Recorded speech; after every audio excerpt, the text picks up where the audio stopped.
Teacher registration detail के संबंध में।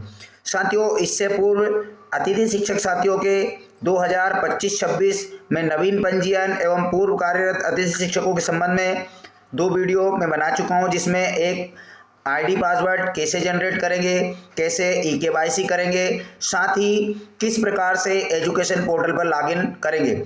अब जब हमने पिछले वीडियो में सारी प्रोसेस देख ली है, बहुत सारे शिक्षक साथियों ने उसमें कमेंट करके लॉगिन करके बताया कि सर हम लॉगिन कर चुके, परंतु जैसे ही लॉगिन करते हैं, लॉगिन करने के उपरांत आप एजुकेशन पोर्टल में इस प्रकार का ऑप्शन आता है, जिसमें कि एक ऑप्शन है गेस्ट फैकल्टी मैनेजमेंट सिस्टम।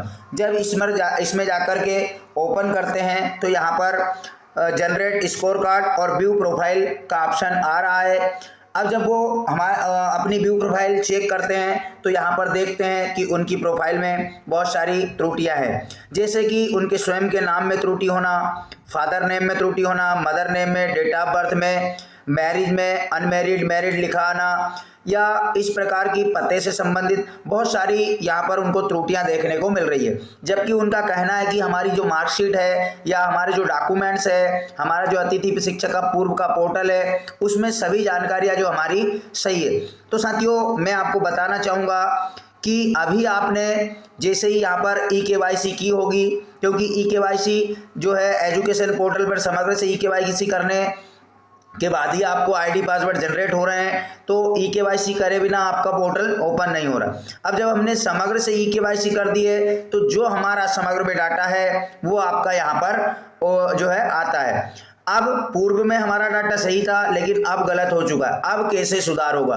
तो साथियों, ये पूरा डाटा समग्र का है और समग्र में कौन कौन सी चीजें कैसे कैसे सुधार होगी वो मैं आपको वीडियो के माध्यम से बताना चाहूंगा कि आप इसमें कैसे आसानी से सुधार कर सकते हैं। साथियों, वैसे तो जो ग्रामीण क्षेत्र के हैं वो अपने जो सचिव महोदय ग्राम पंचायत के उनसे, और शहरी क्षेत्र के जो भी नगर पालिका वगैरह उनका लगता है वहां से उनका सुधार होगा, लेकिन वहां से सुधार कराने में बहुत सा समय लग जाता है और समय पे मिलते हैं या नहीं मिलते हैं वो बातें रहती है। तो आप अपने स्वयं के मोबाइल से सामान्य सुधार कर सकते हैं, और सुधार करने के उपरांत जो रिक्वेस्ट वहां पर जाएगी उनके पास, तो उन्हें उस रिक्वेस्ट को वेरीफाई करना होगा और आपका जो है बिना किसी समय गंवाए सारी जानकारी में समग्र में सुधार हो जाएगा, और समग्र में सुधार होने के उपरांत आपकी प्रोफाइल में यहाँ पर भी सुधार हो जाए। तो हम चलते हैं इसी में कि समग्र पे किस प्रकार से सुधार करना है। तो साथियों, वीडियो में बने रहें, वीडियो आपके लिए बहुत अच्छा है, इसलिए आप प्लीज वीडियो को लाइक कर लें और चैनल को सब्सक्राइब जरूर कर लें। तो चलते हैं हम समग्र पोर्टल की ओर। तो साथियों, ये मेरे मोबाइल की मेन स्क्रीन है। आप इसके किसी भी ब्राउजर, जैसे कि मैं यहाँ पर क्रोम ब्राउजर को ओपन कर लेता हूँ। जैसे ही क्रोम ब्राउजर को ओपन करूंगा, उसके सर्च बार में यहाँ पर हम लिखेंगे समग्र पोर्टल। यहाँ पर आपको देखने को मिलेगा समग्र पोर्टल आ चुका है। हम समग्र पोर्टल के लिंक पर क्लिक कर लेते हैं। यहाँ पर भी समग्र पोर्टल की लिंक आ चुकी है, ऊपर ही आप देख रहे हैं, इसको हम टिक कर लेते हैं। तो कुछ इस प्रकार से ऑप्शन यहाँ पर आ जाते हैं। यहाँ पर समग्र से संबंधित तमाम ऑप्शन यहाँ पर दिए गए हैं। इसमें आप एक ऑप्शन देख रहे हैं समग्र प्रोफाइल अपडेट करें, जो तीसरे नंबर का यहाँ पर ऑप्शन है समग्र प्रोफाइल अपडेट करें। इसमें आपको 5वें नंबर का ऑप्शन देखने को मिलेगा अपनी प्रोफाइल अपडेट करें। अपनी प्रोफाइल अपडेट करे वाले इस ऑप्शन पर हम जैसे ही टिक करेंगे, तो टिक करने के बाद में आपको यहाँ पर एक नया ऑप्शन देखने को मिलता है समग्र सदस्य आईडी दर्ज करें। इसमें हमारी जिसकी भी समग्र आईडी में हमें सुधार करना है वो समग्र आईडी हम यहाँ पर दर्ज कर देंगे। तो हम यहाँ पर एक समग्र आईडी दर्ज कर देते हैं, और दर्ज करने के उपरांत आगे की ओर यह जो कैप्चा कोड दिया है, कैप्चा कोड फिल कर लेते हैं। साथियों, कैप्चा कोड में कभी कभी आपको कंफ्यूजन हो सकता है, तो नीचे से आप कैप्चा कोड बदल लें, क्योंकि बार बार कैप्चा कोड रॉन्ग भी आ सकता है। तो कैप्चा कोड जो सही आपको लगे, यहाँ से जो तीर का निशान देख रहे हैं इस पर से बदल लें। तो हम यहाँ पर कैप्चा कोड सत्यापित कर लेते हैं। जैसे ही हमने कैप्चा कोड सत्यापित किया तो यहाँ पर एक नया मैसेज आया, प्रोफाइल अद्यतन करें। आपके द्वारा दर्ज की गई समग्र आईडी से लिंक मोबाइल नंबर यहाँ पर आपको देखने को मिलेगा। साथ ही जो मोबाइल नंबर है उस पर एक OTP भेजने का ऑप्शन आएगा। तो साथियों, हम यहाँ पर OTP भेजे पर टिक कर लेते हैं। जैसे ही हम OTP भेजे पर टिक करेंगे तो हमारा जो मोबाइल नंबर यहाँ पर पंजीकृत दिखा रहा है उस पर एक OTP आ जाएगा। जैसे कि यहाँ पर देख रहे हैं OTP सफलतापूर्वक भेज दिया गया है। अब उस OTP को हमें यहाँ पर कर देना है फिल। तो साथियों हमने यहाँ पर जो OTP आया था उसको दर्ज कर दिया है। अब हम सदस्य विवरण प्राप्त करें पर टिक करेंगे। जैसे ही हमने सदस्य विवरण प्राप्त करें पर टिक किया, हमारी समग्र में जो भी प्रोफाइल है, जो भी यहाँ पर जानकारी है वो आ चुकी है। अब यहाँ पर परिवार ID, सदस्य ID, जन्म दिनांक, जेंडर, आपका जो भी जानकारी है वो यहाँ पर आ चुकी है। साथ ही आपकी सदस्य ID में कौन कौन लोग जुड़े हैं आपकी परिवार ID में वो भी यहाँ पर आ चुका है। अब आपको क्या करना है, कहाँ से सुधार होंगे, कैसे सुधार होंगे, तो यहाँ पर आप 3 आड़ी लाइनें देख रहे होंगे। इन 3 आड़ी लाइनों पर जैसे ही क्लिक करोगे तो यहाँ पर आपको 3 ऑप्शन देखने को मिलेंगे। सहमति रिकॉर्ड, अनुरोध, प्राप्त सुविधाएं एवं सेवाएं। तो हमें जो है अनुरोध वाले ऑप्शन पर टिक करना है। जैसे ही हम अनुरोध वाले ऑप्शन पर टिक करेंगे तो साथियों यहाँ पर आप देख सकते हैं आपकी जो भी समस्या है उन सभी का समाधान आपको यहाँ देखने को मिलेगा। जैसे कि माता का नाम अद्यतन करें, पिता का नाम अद्यतन करें, eKYC द्वारा जन्म तिथि परिवर्तन अनुरोध, eKYC द्वारा नाम परिवर्तन अनुरोध, eKYC द्वारा लिंग परिवर्तन अनुरोध।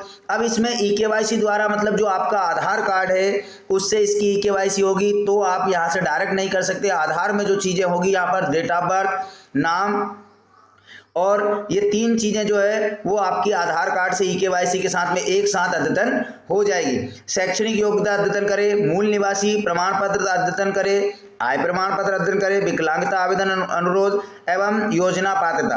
अब इसमें आपको थोड़ी सी मैं आपको यहाँ पर जानकारी दे दूं कि अगर आपके माता पिता का नाम नहीं आता है उस कंडीशन में आप यहाँ से माता पिता का नाम अद्यतन कर सकते हो।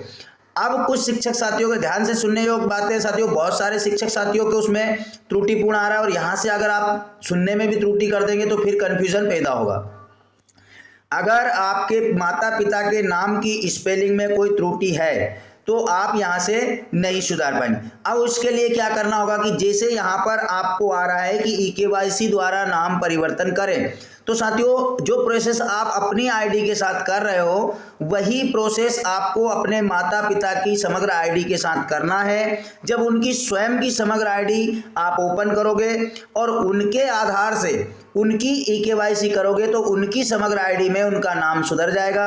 माता के समग्र ID में माता का नाम सुधर जाएगा, पिता की समग्र ID में पिता का नाम सुधर जाएगा। बस शर्त यह है कि उनका आधार में नाम सही होना चाहिए। जो आधार में नाम होगा वही नाम उनकी समग्र ID में आएगा और वही नाम जो है आपकी ID में आएगा। तो पहले उनको क्या करना है कि समग्र ID में eKYC करा देना उनकी स्वयं की इस प्रकार ID खोल करके। जब उनकी समग्र ID सुधर जाएगी तो आप उनको यहाँ से माता का नाम अद्यतन करें पे जब क्लिक करोगे, इसका भी मैं वीडियो डाल चुका हूँ कि किस प्रकार से अद्यतन करना है। तो साथियों ये पूरी चीजें यहाँ से आप सुधार सकते हो। जैसे किसी का जेंडर परिवर्तन है या नाम में कुछ त्रुटि आ रही है eKYC, तो आप यहाँ से eKYC के द्वारा उसमें सुधार करेंगे। eKYC आप सभी करा चुके हैं इसलिए आपके नाम में ज़्यादा त्रुटि नहीं होगी। किसी साथियों के डेट ऑफ बर्थ में परिवर्तन आ रहा था तो वो पहले अपनी eKYC कर ले तो सारी चीज़ें यहाँ पर सुधर जाएगी। और माता पिता के लिए मैं बता चुका हूँ कि पहले माता पिता के ऐसे की ऐसी समग्र ID की eKYC करना है। जैसे ही उनकी eKYC हो जाएगी आप अपनी ID में अद्यतन कर देंगे तो आपकी भी ID में नाम आदि पूरा माता पिता के सुधर जाएंगे। और यहाँ सुधरने के बाद में आपके सभी पोर्टलों पर जो है सभी त्रुटियां समाप्त हो जाएगी। साथियों आशा है आपको जानकारी समझ आई होगी, तो प्लीज़ वीडियो को लाइक कीजिएगा। अपने साथी शिक्षकों को शेयर में ग्रुप में शेयर करना बिल्कुल ना भूलें, क्योंकि उनको भी बहुत सारी परेशानियाँ हैं। वीडियो के माध्यम से कुछ हद तक वो उनकी भी समस्याएँ हल हो सकती हैं। साथियों पुनः निवेदन, जिन शिक्षक साथियों ने अभी तक चैनल सब्सक्राइब नहीं किया